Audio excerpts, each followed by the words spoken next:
deebisa amma gara oduu keenyatti himna.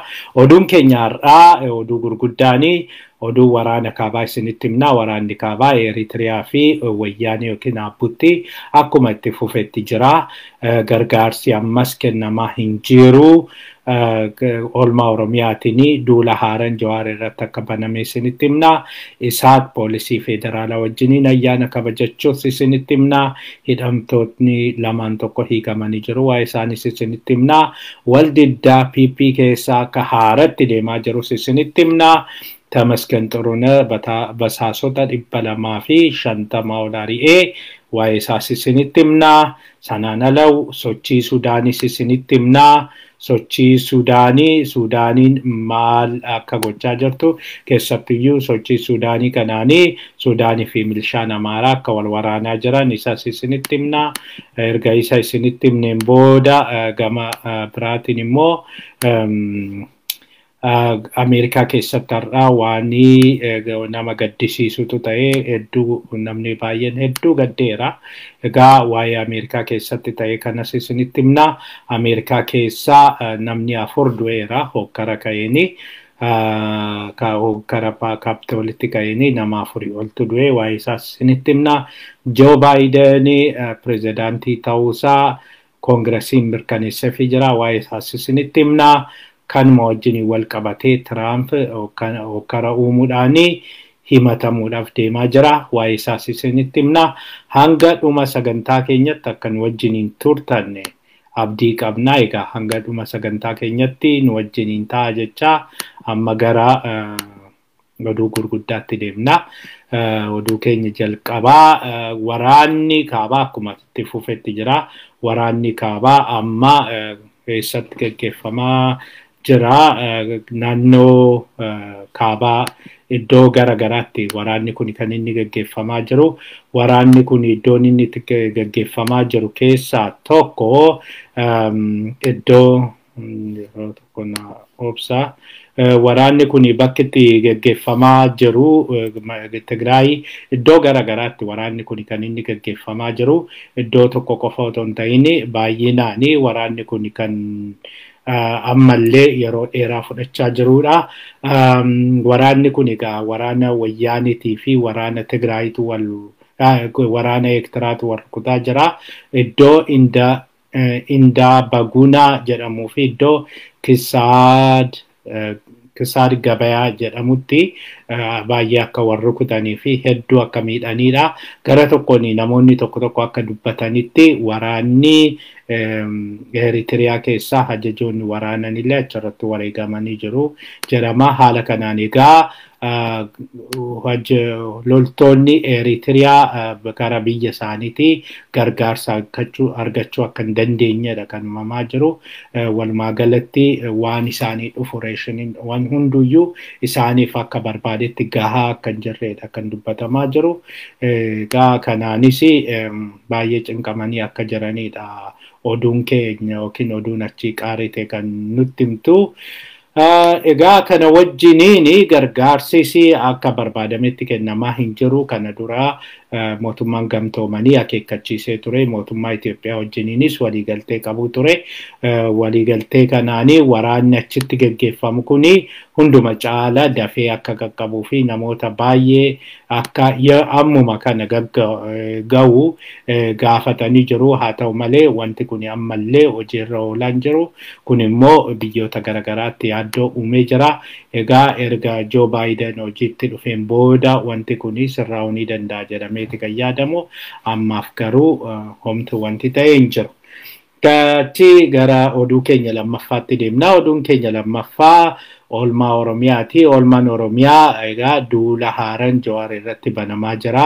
Akka kana duras otoo waan tokko hin qulqullaa'in wanti tokko otoo hin beekamin namni tokko moobaayilii afurii qabatee siim kaardii afurii qabatee Jawaarii kennuu otoo deemu karaatti qabame jedhanii oduu uumanii odeessaa turanii. Duraan dursee namni suni Jawaariif geessoo fi dhiisuu isaa wanti isaan beekan hin jiru. Na gurbaanis jechuus danda'a jechuu dhiisuus danda'a garuu wanti nama namansiisne Jawaar duraan dursee mana hidhaa jira.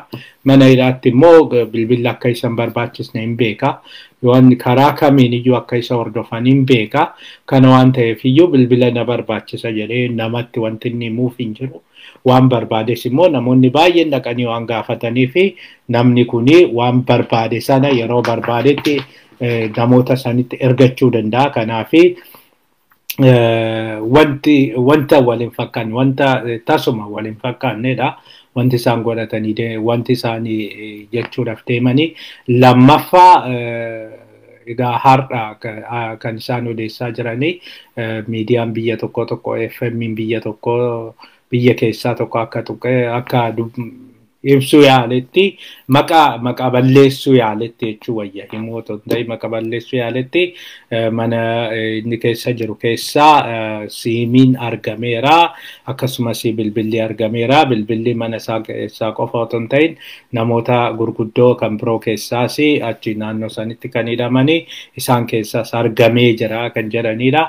Egaa kuni maqaa balleessuudhaa fi deeggartoota isaanii kana haala ittiin jajjabeessanidha malee wanti biraa waan tokkoyyuu hin qabu. Dhugaas miti kuni waanuma dhugaa jedhamees fudhatamu hin qabu. Tasumaayyuu maaliif waan kun wanti inni ka'ee fi waa lama kana dura isinitti himee jira karaa simbirtuu miidiyaatiin isinitti himnee jirra.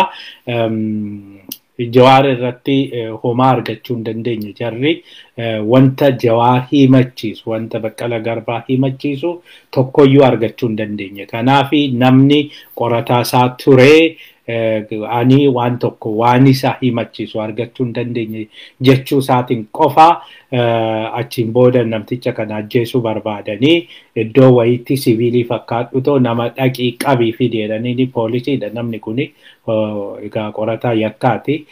Nama siviilii fakkaatutoo qabii fidi jedhaniini nama qabii fidi jedhaniin sanitti immoo abalu namni akkasii sa'aatii akkasitti si qabuu dhufa yeroo sanitti ofirratti rukuti ajjeesii jedhaniini gurbaan kun deemee akka rabbii ta'ee sunis itti dhukaasee kunis itti dhukaasee kana rabbi baasee qorataa yakkaa kana rabbi baasee suni hin du'e achi amma balaa sanii nama ajjeesteedhanii hidhaanii jiru. Garuu dubbiin isaa inni guddaanii qorataa yakkaati jedhamee Jawaar yakkuu hin dandeenye jedhameeti namni kun kan hidhame. Akkasumatti namoota baay'een balaa kanaan hidhamaa jiru. Akkasuma waan hin taane hunda akka sassaaban gochaa jiru. Akkasuma ta'ee wanti argame hin jiru. Kanarraa kan ka'e gara tokkoon jaarsummaan hin jalqabama jedhanii yaadu. Jaarsummaan haga ammaa jalqabame hin jiru. Hordofaa jirra nutis wanti dhageenye hin jiru. Jaarsummaan haga ammaa afaan guutee abaluu jaarsaa abaluu hin deema waan akkasiiti yookiin waan akkasii godha jedhame hin jiru. Garuu waan akka yaadatti hin jira jedhama idduma hundumaayyuu masaraa mootummaatti jalqabee akka yaadatti hin jira jedhama.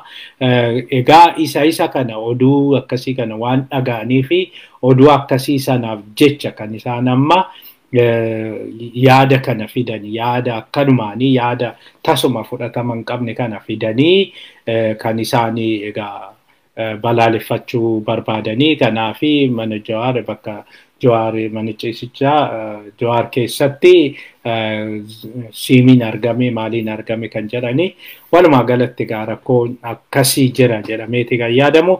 Gama biraatiin garuu warri abbaa yeroo nuun yeroo jedhu baala taraa yookiin taranyinnat jedhu taranyaan garuu kan biraati.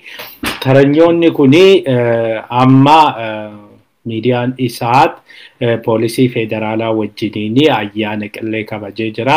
Ayyaanni qillee egaa kan asumaan dhiifama inni irraanfanne warra kiristaanaa warra ayyaana kana kabajanii baga ittiin isin ga'e isin jenna baga guyyaa dhaloota gooftaa keenya Yesuus Kiristoos isin ga'e. Egaa ayyaana qillee kana kan nuti illee kabajnee jirra. Yesuus dhalachuusaa kabajnee bira dabarree jirra. Warri hin kabajin yookiin warri ayyaana karaa Habashaa kanan kabajanii egaa baga isiniin ga'e isiniin jenna.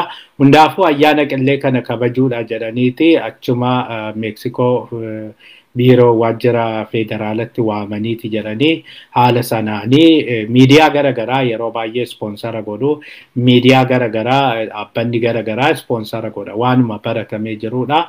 Wanti adda godhu garuu miidiyaa Oromoo tokkoyyuu otoo hin affeerin miidiyaa alaa OMN fa'aa amma alatti ari'aa OMN fa'aa akka miidiyaa diinatti ilaalaa saatii fa'aa waamanii keessattuyyuu namni Oromoodha ofiin jedhu Dammallash Gabra Mikaa'el nama jedhamu sanidha. Namni kun kan miidiyaa kanaaf feeree egaa achirratti wajjiniin hojjenna jedhee ispoonsara godhee ispoonsara gaafa godhu qarshii hagamii akka kenneef hin beekamu lafa jala qarshiin kan kennamu garuu hamiin jiru qarshii miliyoona 12 ol akka kennaniifidha kan dhageenye. Egaa dhugaa ta'uu sobaa ta'uu hin beeknu garuu walumaa galatti sanatu jira gama biraatiin immoo maqaa wal balleessu jira. Kanuma wajjiniin egaa har'aa hidhamtoonni lamaan tokko hiikamanii jiru. Hidhamtoonni hiikaman kuni tokko kanii obboleettii keenya baay'ee qabsooftuu sabboontuu bilisummaa Hussein jedhamti Adaamaa jiraachaa turte. Yeroo baay'ee kan ishiin beekamtu dhiironni Oromoo dubartii saba biraa yookiin dubartii sabummaan isinirraa adda taate akka fuunee jettee ishiin dubbattee jennaanii yeroo tokko baay'ee balaaleffachaa turanii akkamitti waan akkasii dubbatti jedhanii baay'een isaanii balaaleffachaa turanii. Egaa dubartiin kuni sababa tokko malee hidhamtee hidhaadhaa baate amma ji'a 4 akkasii erga hidhamteen booda dhareef kan hidhaadhaa baate sana durasii dubartiin kuni dargaggeettiin kuni kana dura hidhamtee ture yeroo 2016 Adaamatti hidhamtee hidhaadhaa baate.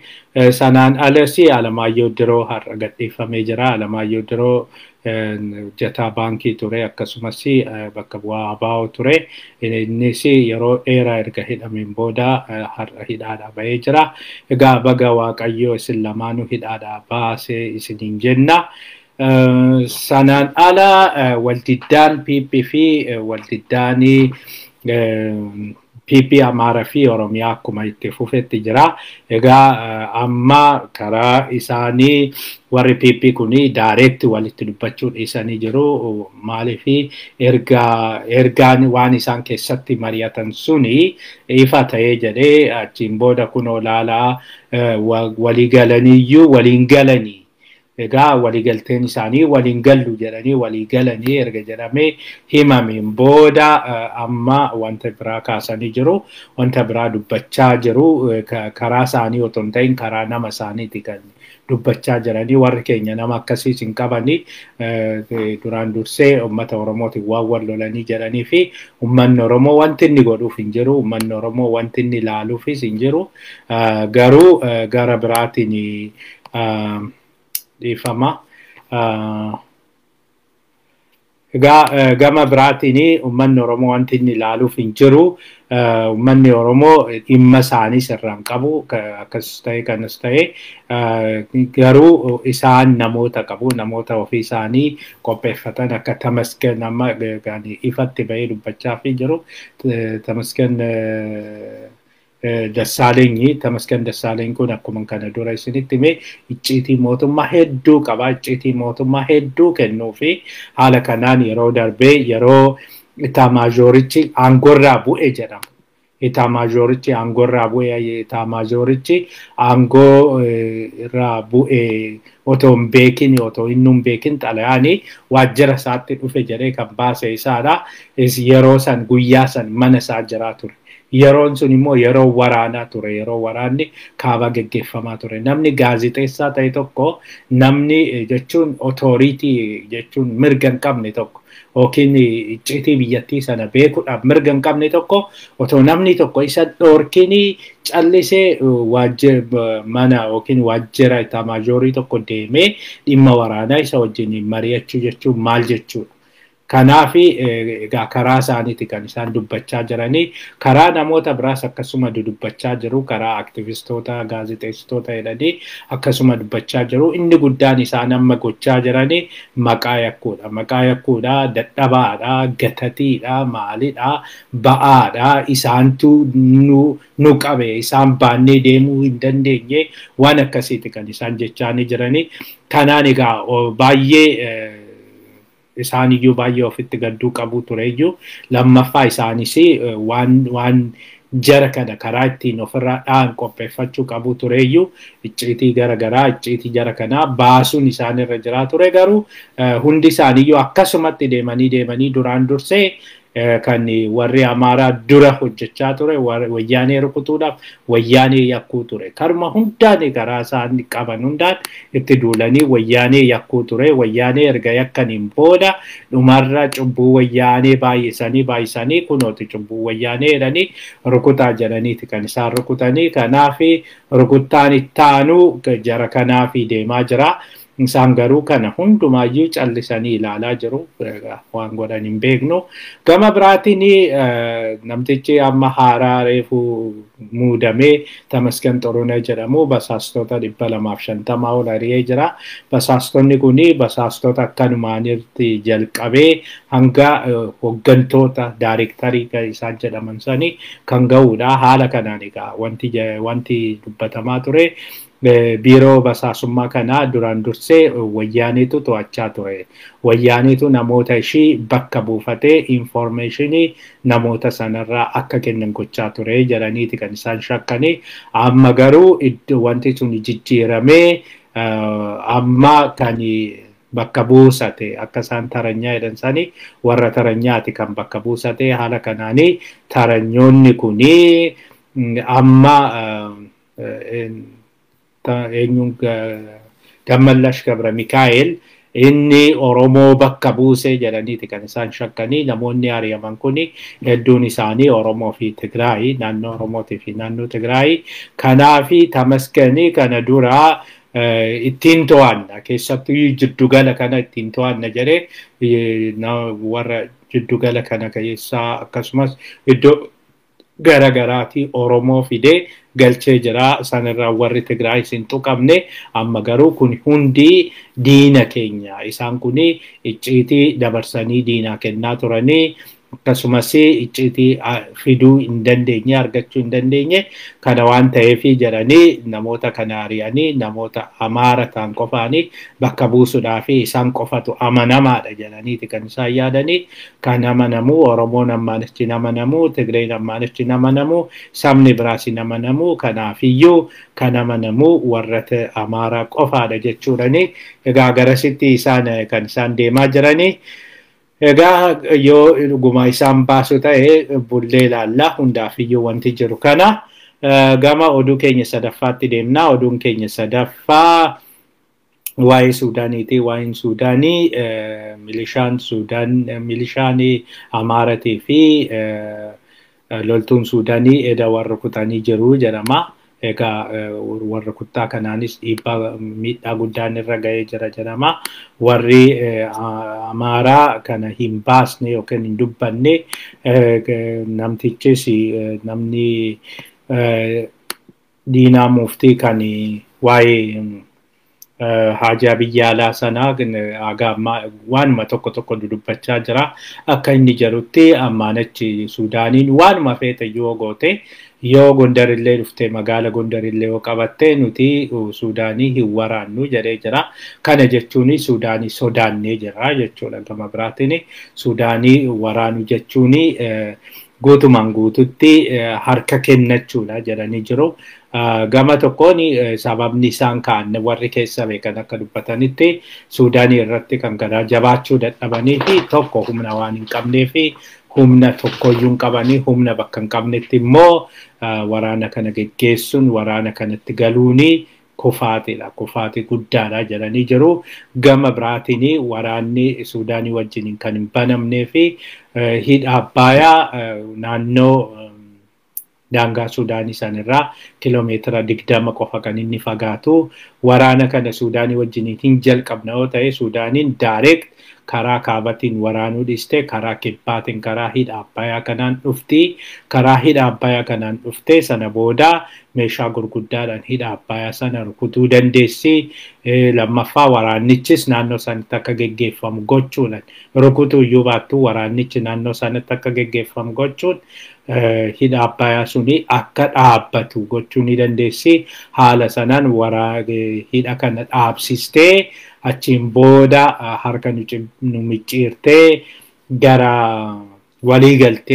waliigaltee Misraa fi Suudaaniin barbaadanii isaanitti nu geessuu barbaadde kanaafiyyuu yoo fudhattanii Gondarillee fudhadhaa malee waraanicha isin wajjiniin hin jalqabnu hidha Abbayyaa keenya dhabuu hin barbaannu isa hidha Abbayyaa Gondarirra hidha Abbayyaatu nu caalaa jechaa jiru fakkaata kuni garuu gara kaaniin warra Amaaraa baay'ee aarsee jira warri Amaaraa akkamitti waan kuni ta'a jedhanii baay'ee aaraa jiru kan isaan dubbachaa jiranis immoo kuni seenaa biyyattii keessatti waan ta'ee hin beeknedha seenaa biyyattii keessatti kana dura wanti ta'aa ture seenaa biyyattii keessatti Ingilizis haa ta'u Xaaliyaanis haa ta'u yeroo biyya tokko weeraru nuti humna qabu loltuu guddaa qabu jennee yoomiyyuu jilbiifannee hin beeknu egaa namtichi Minilik goota jedhee Minilik maalidha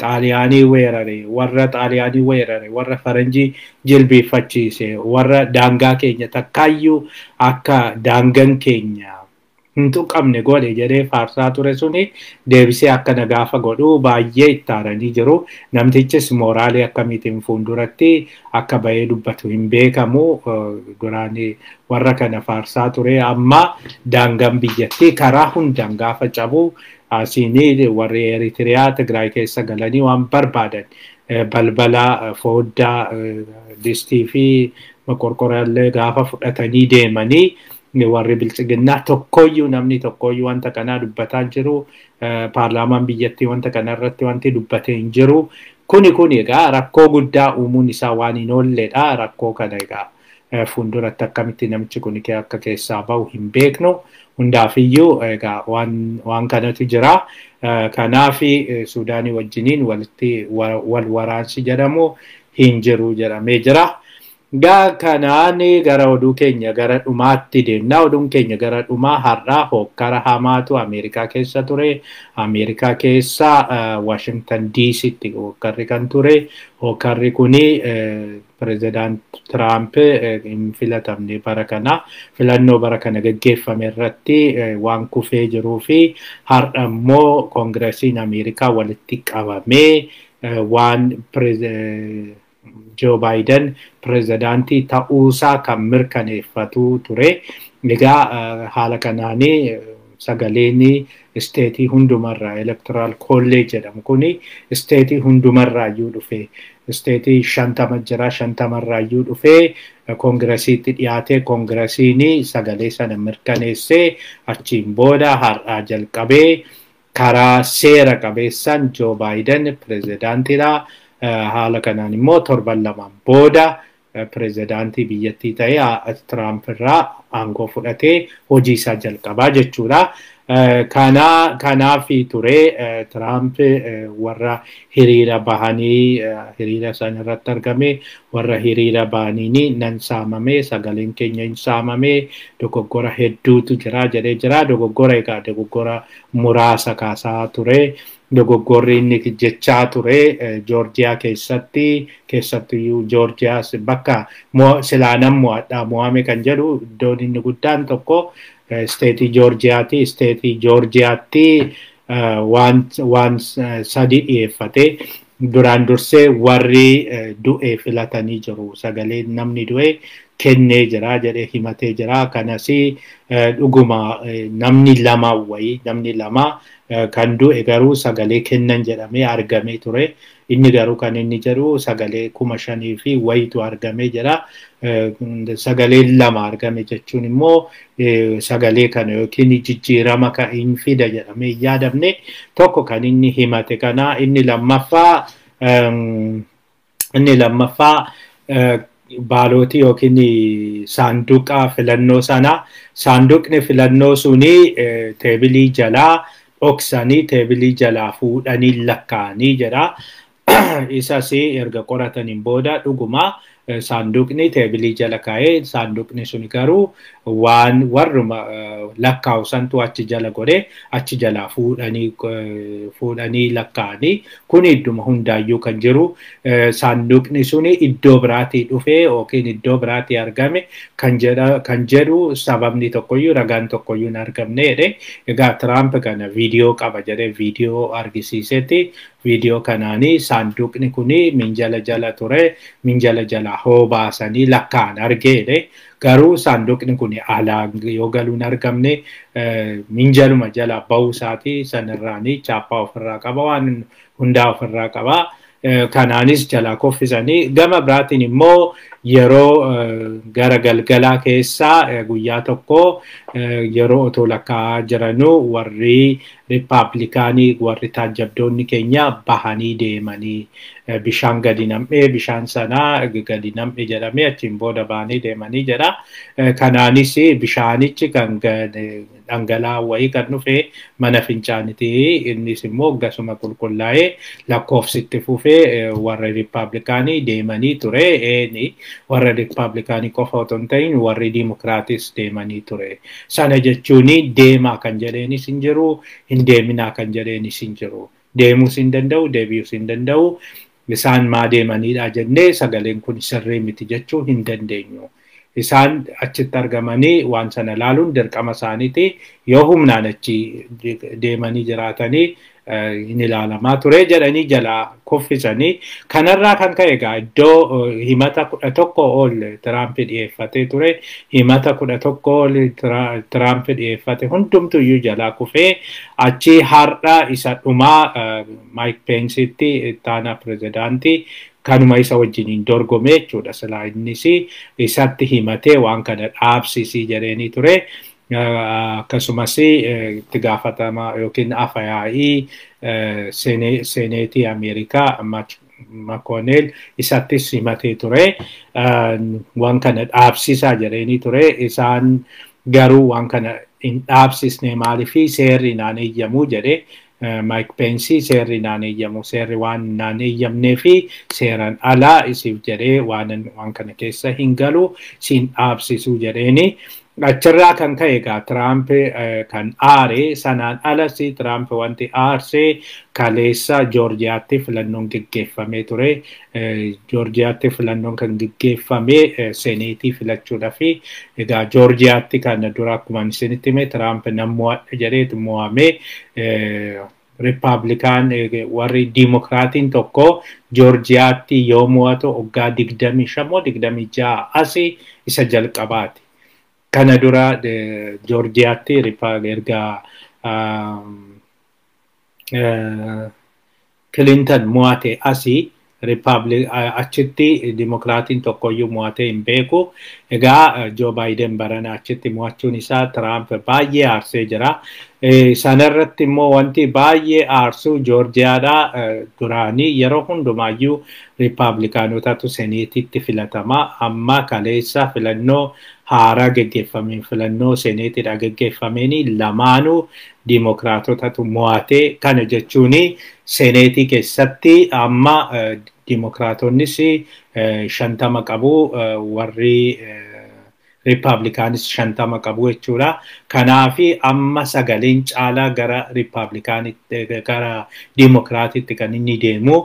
Haawusii keessa baay'ee caalu sagalee 150 kana oliini caalu warri Dimokiraatii. Kana dura Tiraamp yeroo aangorra ture warri haawusii yookiin warri House of Representatives bakka bu'oota jedhaman sanatti wanti tokko gaafa darbee Seneetii bira deema. Seneetitti immoo olaantummaa kan qaban warra Rippaabilikaanii waan ta'eef warri Rippaabilikaanii achumatti ajjeesu jechuudha. Murtii garaagaraa achumatti hambisu murtiin hin darbu. Fakkeenyaaf Tiraamp yaa himatamu jedhamee warri bakka bu'ootaa mirkaneessee achiin booda Seneetitti darbee Seneetiin hin ta'u. Maaliifi olaantummaa kan qaban Ameerikaan Seneetara 100 qabdi. Seneetara 100 keessaa kana dura kan ture seneetarri 51 Rippaabilikaanidha. Seneetarri 49 immoo Dimokiraatidha. Amma garuu 50 ta'eera. Sana jechuun egaa ammaanachi seneetii keessatti sagaleen kan darbu yoo olaantummaa argatanii qofaadhani.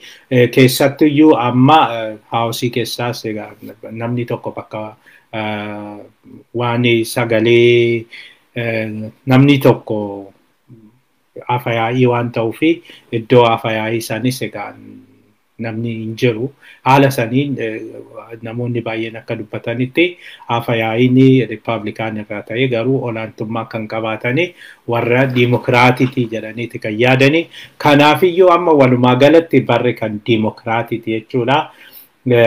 Haawusii kan to'ate Dimokiraatidha. Seneetii kan to'ate Dimokiraatidha. Pirezidaantiin Dimokiraatidha. Kanaaf wanti Dimokiraatonni fedhan kuni hojiirra hin oolu jechuudha. Obaamaan amma hedduu kan rakkachaa ture. Mana keessa seneetii keessa baay'inaan Rippaabilikaanit ture.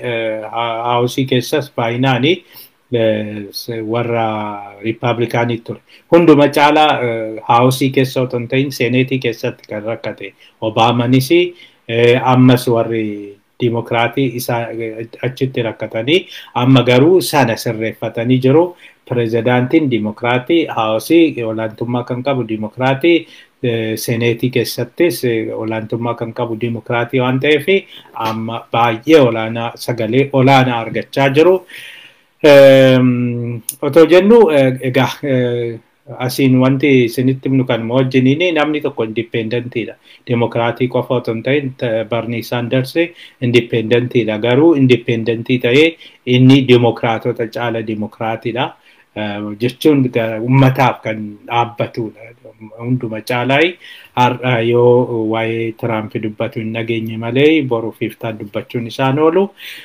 Walumaa galatti haala kanaan egaa hokkara ka'e kanaan har'a hokkara kana kan kaase Tiraamp warra walga'e naabaa jedhanii kadhate, hiriira naabaa jedhanii kadhate, hiriira baanii fi achirratti dubbate gara Kaapitoolii haa deemnu, gara Kaapitoolii deemaa jedhee naannoo isaanitti ergee achiin booda hokkarri kun namoonni gara garaa walitti qabamuudhanii fiiganii gara Kaapitoolii deemanii Kaapitoolii seenuudha jedhanii poolisiin erga dhoorkeen booda baay'ee ittisu yaalanii ture. Achi akkuma miidiyaa gara garaa irrattis argitanii miidiyaa gara garaa qofa otoo hin ta'in suura irrattis sooshaal miidiyaa irratti akkuma argitanii kan yeroo isaanii bahan yeroo isaan axiriifaa yookiin gamoo fa'aarra culullatanii bahanidha kan mul'atu. Haala saniin egaa achi keessa seenuudhaan yaalanii poolisiin hamma danda'ame dhaabsisuu yaalus achi keessa seenanii fakkeenyaaf namni tokko achuma gara keessa seenee bakka Naansi Piloosii teessu. Naansi Piloosii jechuun afayaa'ii mana marii Ameerikaa kan jedhamu yookiin House of Representatives saniiti. Bakka ishii taa'ee suura ka'ee jira. Bakka ishii ga'ee pirezidaantiin Tiraamp jedhee dubbatee jira. Haala saniin isas achi keessaa qabanii baasanii jiru. Walumaa galatti wanti egaa Kaapitoolii ture har'aa kana fakkaata. Haala kanaan amma galgala kanaa erga akkasitti jeeqanii sagaleen warra isteet irraa dhufe kun akka mirkaneef erga yaalaniin booda wanti kun mirkanaa'uu didee galgala kana walitti qabamanii achiin booda Joo Biden Piresidantii Ameerikaa ta'uu Koongiresiin Ameerikaa mirkaneessee jira.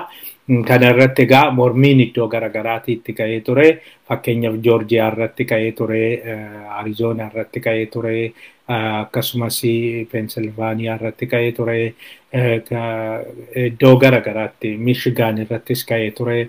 Isaan kana hundumaayyuu kan jedhame achirratti seneetaroonni waan kana irratti mirkaneessuu qabu. Seneetaroonni tokko barreeffamaan gaafachuu qabu, lammaffaa immoo achirratti mallatteessuu qabu. Waan barreeffame san irratti mallatteessuu qabu jedhaniiti kan isaanii gaafatanii achi isaanii mallatteessini jennaani waan kun darbee jira. Haala kanaan egaa Joo Biden filatamee jira galgala kana. Jechuun mirkanaa'eera filatamee otoo hin ta'in mirkanaa'ee jira. Ammaan achi wanti isaaf hin jiru. Ammaan achi Tiraampiin gaafa amajjii 20tti walirraa fuudhuu qofaadha. Walirraa fuudhuu sanaayyuu Tiraampi nan badaa gara Iskootlaandiin deema jedhee Iskootlaandii sababa tokko malee dhufuu hin dandeessu viizaan argattu jettee ni jirti. Sanaan egaa yookiin waan dirqama jechuun yookiin hin hidhama otoo waan walirraan dabarsini fakkeenyaa fi furtuun niikularii fa'aa harka isaa jira. Haala kanaan furtuu sana isatti kennuu qaba.